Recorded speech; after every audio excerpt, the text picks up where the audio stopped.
एक बार फिर से आपका स्वागत है ऑनलाइन क्लासेज में। हम बात कर रहे थे श्वसन तंत्र की, जिसमें हमने ऊपरी श्वसन तंत्र कर लिया, उसके बाद में निचला श्वसन तंत्र की बात कर रहे हैं, जो क्या है स्वर यंत्र के नीचे पाया जाता है। एक नंबर हमने श्वास नली की बात कर ली, तो इसके बाद है श्वसनी। श्वसनी व श्वसनिका। देखो, इससे पहले मैं आपको ये डायग्राम समझाता हूँ थोड़ा सा। इसमें देखिए डायग्राम में ये आपको जो अंग दिखाई दे रहा है, ये यहाँ से ये जो अंग आपको दिखाई दे रहा है, इसको बोलते हैं स्वर यंत्र या लेरिंग्स, इसको बोला जाता है। इसके बाद में सी आकार के उपास्थि छल्लों की जो है लंबी संरचना पाई जाती है। इसके बारे में हमने कल बात की थी। ये इसको क्या बोला जाता है? श्वास नली बोला जाता है। क्या बोला जाता है? श्वास नली बोला जाता है। ठीक है। श्वास नली आगे चलकर दो भागों में विभक्त हो जाती है, जो आपको स्पष्ट दिखाई दे रहे हैं, एक बाईं तरफ और एक दाईं तरफ। लेफ्ट और राइट दो साइड में ये विभक्त हो जाती है, डिवाइड हो जाती है। बंटने के बाद में बंटने वाली संरचनाओं को श्वसनी कहा जाएगा। क्या कहा जाएगा? श्वसनी। ठीक है। या इनको ब्रोंकाई बोला जाता है, श्वसनी, या फिर इनको क्या बोला जाता है? ब्रोंकाई बोला जाता है। ठीक है। दाईं श्वसनी और बाईं श्वसनी। ठीक है। ये दो भागों में जो श्वास नली है वो दो भागों में अलग हो जाती है। प्राथमिक श्वसनी कहेंगे इनको, जो आगे बनने वाली श्वसनी है उनको प्राथमिक श्वसनी कहेंगे। प्राइमरी ब्रोंकाई बोला जाता है। ये क्या है? इसके बाद ये फेफड़ों में जाती है। फेफड़ों में जाने के बाद द्वितीयक श्वसनी में विभाजित हो जाती हैं, आगे और डिवाइड होती हैं, तब इन्हें क्या बोलेंगे? द्वितीयक श्वसनी बोलेंगे। इसके बाद अगर हम बात करते हैं तो द्वितीयक श्वसनी के बाद में ये आगे और विभाजित होती हैं, तब क्या बोलेंगे? इनको तृतीयक श्वसनी बोलेंगे। इस प्रकार से आगे ये डिवाइडेड होती रहती हैं, प्राथमिक, द्वितीयक और तृतीयक श्वसनी में बदल जाती हैं। तृतीयक जो श्वसनी है ये फिर छोटी छोटी शाखाओं में बंट जाती है, बिल्कुल छोटी छोटी शाखाओं में बंट जाती है। उन शाखाओं को क्या बोला जाता है? श्वसनिका बोला जाता है, या फिर ब्रोंकियोल बोला जाता है। ये जो आपको पार्ट दिखाई दे रहे हैं लास्ट वाले, इनको श्वसनिका बोला जाता है। क्या बोला जाता है? श्वसनिका या ब्रोंकियोल इनको बोला जाता है। ठीक है। इसके बाद में ये श्वसनिका है जो फेफड़ों के अंदर फैली हुई रहती हैं। किसके अंदर? फेफड़ों के अंदर। ये संरचना जो है वो इस प्रकार से, जो फेफड़े हैं वो इस प्रकार से लगे हुए रहते हैं। ठीक है। फेफड़ों के आगे हम बात करेंगे। इस प्रकार से ये जो दो फेफड़े हैं वो स्थित होते हैं। फेफड़ों की अभी बात करेंगे। तो ये फेफड़ों में जो है श्वसनिका ये फैली रहती हैं, छोटी छोटी बहुत सारी श्वसनिका होती हैं। इसके बाद में ये श्वसनी और श्वसनिका दोनों मिलकर फेफड़ों के अंदर, लंग्स के अंदर वृक्षनुमा संरचना बनाती हैं, जिनके ऊपर बहुत सारी शाखाएं हैं वो उपस्थित होती हैं। तो वृक्षनुमा इनके अंदर क्या बन जाती है? संरचना बन जाती है फेफड़ों के अंदर। अब इन श्वसनिका के अंतिम जो छोर होता है, लास्ट वाला भाग होता है, उस पर संरचनाएं पाई जाती हैं छोटी छोटी, उनको क्या बोला जाता है? कुपिका बोला जाता है। कपनुमा संरचनाएं होती हैं, ये बात करेंगे अभी। तो इनको क्या बोला जाता है? कुपिका बोला जाता है। ये कुपिकाएं जो होती हैं यही गैसों का विनिमय का काम करती हैं। किसका काम करती हैं? गैसों के विनिमय का काम ये करती हैं। अब इसके बाद हम बात करते हैं फेफड़ों की बात करते हैं। तो सबसे पहले बात करेंगे, ये लचीले होते हैं, कोमल होते हैं, इसके साथ ही इनका ये जो है हल्के गुलाबी रंग के होते हैं। लचीले होते हैं, कोमल होते हैं, हल्के गुलाबी रंग के होते हैं। ह्यूमन के अंदर एक जोड़ी या इनकी संख्या 2 होती है। एक जोड़ी या इनकी संख्या 2 होती है, एक लेफ्ट साइड और एक राइट साइड।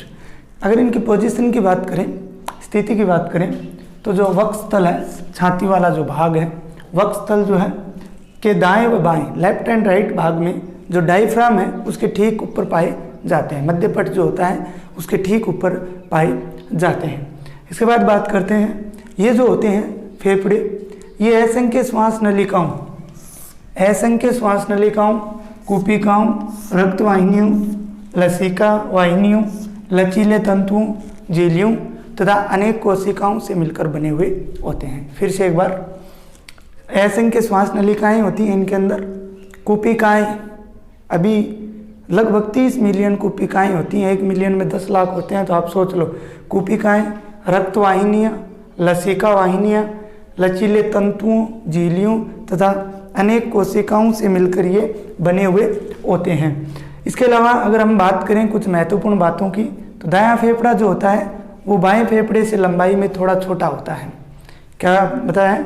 जो राइट लंग्स होता है वो लेफ्ट लंग्स से लंबाई में थोड़ा छोटा होता है, लेकिन चौड़ाई उसकी जो है वो अधिक होती है। चौड़ाई उसकी क्या होती है? अधिक होती है।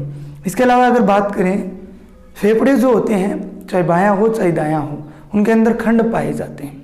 बायां फेफड़ा जो है उसके अंदर 2 खंड पाए जाते हैं, जबकि दाएं फेफड़े के अंदर 3 खंड पाए जाते हैं। ये खंड जो है आगे उपखंडों में बढ़ते जाते हैं और प्रत्येक उपखंड है वो और कई छोटे छोटे खंडों में विभाजित होता जाता है। देखिए, बायां फेफड़े में 2 खंड है, दाएं में 3 खंड है।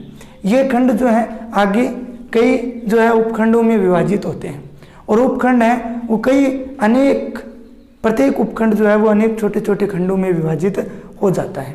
ये बात आपको ध्यान में रखनी है। फेफड़े जो होते हैं ये स्पंजी ऊतक के बने हुए होते हैं। किससे मिलकर बने होते हैं? स्पंजी ऊतक के बने हुए होते हैं। अतः इनके अंदर केशिकाएं, कई केशिकाएं इनके अंदर मिलती हैं। केशिकाएं धमनी और शिरा को जोड़ने वाली कई केशिकाएं जो होती हैं वो इनके अंदर मिलती हैं। 30 मिलियन इनके अंदर कुपिकाएं जो होती हैं। ठीक है। इसके अलावा अगर बात करें मनुष्य में, अगर बात करें तो पुरुष का जो फेफड़ा होता है वो स्त्रियों से थोड़ा क्या होता है? भारी होते हैं। पुरुष के जो फेफड़े होते हैं वो स्त्रियों से थोड़े क्या होते हैं? भारी होते हैं। तो ये बात थी फेफड़ों की। इसके बाद हम कुपिका की बात करेंगे कि कुपिका जो है वो क्या होती है करते हैं। तो कुपिका जो होती हैं ये कपनुमा संरचना होती हैं। कैसी संरचना होती हैं? कपनुमा संरचना होती हैं। ये जो ब्रेंकियोल होती है ना, श्वसनिका, उसके अंतिम सिरे पर पाई जाती है। थोड़ी देर पहले भी मैंने ये बताया था, फेफड़ों के अंदर जो अंतिम श्वसनी बाद में बढ़ जाती है, श्वसनिका कहते हैं, उसके अंतिम सिरे पर ये पाई जाती हैं। ठीक है। ये जो है इनके ऊपर सल्की उपकला जो होती है, चपटी कोशिकाओं की बनी होती है सल्की उपकला, बता देता हूँ आपको। सल्की उपकला की पंक्तियाँ इसके ऊपर पाई जाती हैं। ठीक है। क्या होता है? सल्की उपकला जो होती है उसकी पंक्तियाँ इसके ऊपर पाई जाती हैं, जो क्या करती हैं? केशिका में प्रवाहित रुधिर में गैसों के विनिमय में मदद करती हैं। केशिका में प्रवाहित रुधिर से गैसों के विनिमय में मदद या सहायता करती हैं। इसके बाद में देखिए, दो बातें हमारी हो चुकी, ऊपर वाला श्वसन तंत्र और नीचे वाला श्वसन तंत्र कंप्लीट हो चुका है। इस बार प्रश्न आया था 10वीं बोर्ड में कि 18 मार्च को जो पेपर हुआ है उसके अंदर प्रश्न आया था, ऊपरी श्वसन तंत्र का डायग्राम बनाइए। ओनली ऊपरी श्वसन तंत्र का डायग्राम बनाना था। तो आपको डायग्राम के अंदर क्या दर्शाना था? केवल मुख घर्षणी और नासिका, कंठ और जो स्वरीय अंतर हैं वो दर्शाने थे। वो आपको उस डायग्राम में नाम लिखने थे। ठीक है। तो इस प्रकार से हमने ये बात कर ली। 3 नंबर है श्वसन मांसपेशियाँ। श्वसन मांसपेशियाँ जो होती हैं श्वास लेने व छोड़ने में सहायता प्रदान मदद करती हैं। ठीक है, मदद करती हैं। लेकिन अगर हम श्वसन के लिए अगर महत्वपूर्ण बात करें तो वो महत्वपूर्ण अंग होता है मध्यपट या डायफ्राम।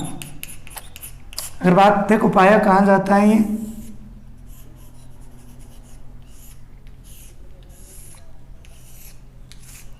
इस प्रकार उदर गुहा से पहले और छाती के बाद ये पंसलियाँ हो गई।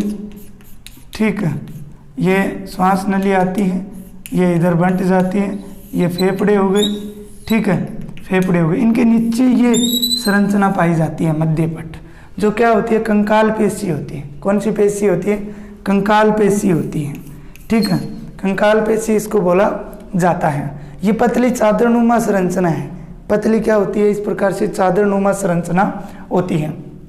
इसके संकुचन से क्या होगा? जैसे ये इस प्रकार से नीचे की तरफ आएगी, इसके संकुचन से क्या होगा? नासिका के माध्यम से वायु नासिका नासा घर्षणी कंठ घर्षणी से होती हुई श्वास नली में, फिर श्वसनी का होती हुई फेफड़ों में, कुपिकाओं में पहुंच जाती है। ऑक्सीजन है वो पहुंच जाती है इसके संकुचन से। ये बहुत बढ़िया बात है, आपको याद होनी चाहिए। संकुचन से वायु नासिका से होती हुई नासा घर्षणी, मुख घर्षणी, कंठ घर्षणी, उसके बाद में आगे श्वास नली, श्वसनी, श्वसनिका, ठीक है। उसके बाद में फेफड़े जो हैं उनके अंदर तो ही गई, और अंतिम छोर पे जो स्थित कुपिकाएँ हैं उनके अंदर ये पहुंच जाती हैं। इसके बाद में शीतलन से, इसके सिकुड़ने से, जब ये सिकुड़ेगी ऊपर की तरफ होगा मध्यपट या डायफ्राम, तो वापस इसी मार्ग द्वारा वायु है वो बाहर निकल जाती है, ठीक है। कुप्पी, फिर श्वसनिका, श्वसनी, श्वास नली, कंठ घर्षणी, नासा घर्षणी, और इससे नासिका द्वारा ये जो है वो बाहर निकल जाती है। तो ये तो हमने आज बात की श्वसन तंत्र की।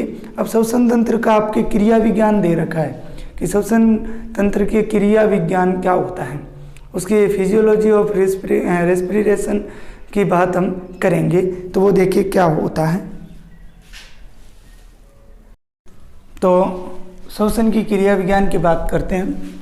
श्वसन क्रिया विज्ञान जो है, अगर श्वसन की बात करें तो 2 स्तरों में विभाजित किया जाता है इसको। बाह्य श्वसन, एक्सटर्नल रेस्पिरेशन, और आंतरिक श्वसन, इंटरनल रेस्पिरेशन, ठीक है। सबसे पहले बाह्य श्वसन की बात करते हैं। इसमें जो है, जो गैसों का विनिमय है वो हवा से भरी कूपिकाओं, किससे, हवा से भरी कूपिकाओं तथा केशिकाओं में प्रवाहित रक्त के मध्य गैसों के आंशिक दाब के अंतर के कारण से होता है।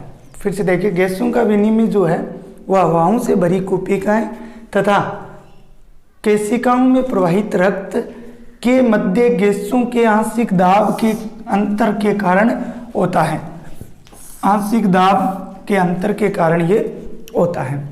आंतरिक श्वसन, इंटरनल रेस्पिरेशन की अगर बात करते हैं तो इसमें गैसों का जो विनिमय है वो कोशिकाओं में प्रवाहित रक्त, केशिकाओं में प्रवाहित रक्त तथा ऊतकों के मध्य विसरण द्वारा होता है। गैसों का विनिमय किसके द्वारा, केशिकाओं में प्रवाहित रक्त, जबकि यहाँ क्या था, हवा से भरी कूपिकाओं तथा केशिकाओं में प्रवाहित रक्त के मध्य गैसों के आंशिक दाब जो है उसके अंतर के कारण होता है। लेकिन यहाँ सीधा सा है, केशिकाओं में प्रवाहित रक्त तथा ऊतकों के मध्य विसरण। विसरण का मतलब होता है किसी पदार्थ के अंदर प्रवेश करना, ठीक है, दूसरे पदार्थ का उसमें प्रवेश करना, उस माध्यम से होता है। तो बच्चों, ये हमारा जो रेस्पिरेशन सिस्टम था या रेस्पिरेटरी सिस्टम जो था वो पूरा हो चुका है। इसके बाद जो नया तंत्र है उसकी हम बात करेंगे। वो कौन सा है, वो है रक्त एवं परिसंचरण तंत्र। रक्त एवं परिसंचरण तंत्र की बात करते हैं तो ब्लड एंड जो सर्कुलेटरी सिस्टम है इसके अंदर सबसे पहले हम लोग रक्त की बात करेंगे कि रक्त क्या होता है। रक्त की अगर बात करते हैं तो आप पहले से पढ़ते आ रहे हो, लाल रंग का जो पदार्थ है ये तरल स्योंजी उत्तक होता है। कैसा उत्तक होता है, तरल, 9th क्लास में आप लोगों ने पढ़ा होगा, तरल स्योंजी उत्तक ये होता है उत्तक वाले चैप्टर के अंदर। इसके अलावा इसके कार्य जो होते हैं वो गैसों के विनिमय, गैसों का जो O2 है उसको ग्रहण करना और CO2 को बाहर निकालना तथा विभिन्न पोषक पदार्थों को विभिन्न अंगों तक पहुंचाने का कार्य कौन करता है, रक्त है वो करता है। इसके अलावा अगर हम बात करें तो ये हल्का क्षारीय तरल होता है। क्या होता है, तरल स्योंजी उत्तक, तरल तो होना ही है, क्या होता है, हल्का क्षारीय तरल होता है। अर्थात इसका जो pH मान है वो लगभग 7 के आसपास कितना होता है, करेक्ट अगर बात करें तो 7.4 होता है, अर्थात हल्का क्षारीय होता है। कितना होता है, 7.4 इसका pH मान होता है, ये आपको याद रखना है। निर्माण की बात करें इसकी तो यंग मैन के अंदर ये लाल अस्थि मज्जा के अंदर होता है। किसके अंदर होता है, लाल अस्थि मज्जा के अंदर होता है। जबकि भ्रूणावस्था जो होती है, बच्चा जब गर्भ के अंदर होता है तब, और नवजात जो बच्चा होता है जब वो जन्म लेता है कुछ ही दिनों का होता है, तब उसमें रक्त का निर्माण जो है वो दूसरे अंग में होता है। वो अंग कौन सा है, पलिया, ठीक है। इसके बाद और बात करते हैं रक्त में। सामान्य व्यक्ति में ये 5 लीटर के समथिंग होता है। सामान्य व्यक्ति में कितना होता है, 5 लीटर के समथिंग होता है। रक्त में, रक्त के जो है 2 भाग होते हैं। कितने भाग होते हैं, 2 भाग। एक होता है प्लाज्मा और एक होता है कोशिकाएं। कोशिकाएं, प्लाज्मा भाग होता है, ये रक्त का द्रव्य वाला भाग होता है, ठीक है, जो 55% भाग 55% रक्त के भाग का निर्माण करता है। मतलब रक्त के टोटल 100 में से 55% कौन होता है? प्लाज्मा होता है, जो द्रव्य भाग होता है। 55 में से अगर बात करें प्लाज्मा के 92% भाग में जल होता है। क्या होता है? जल। और 8% भाग में ऑर्गेनिक एंड इनऑर्गेनिक कंपाउंड्स होते हैं। कार्बनिक व अकार्बनिक पदार्थ जो हैं वो होते हैं। ठीक है। दूसरा भाग होता है कोशिकाएं। कोशिका वाला भाग जो है वो ठोस भाग होता है। क्या होता है? ठोस भाग होता है। कोशिकाएं जो है वो 3 प्रकार की पाई जाती हैं, आरबीसी, डब्ल्यूबीसी और बिंबाणु या इन्हें प्लेटलेट्स बोला जाता है। लाल रुधिर कणिकाएं, श्वेत रुधिर कणिकाएं और बिंबाणु, इनकी हम बात अगले वीडियो में करेंगे। आज के लिए इतना ही।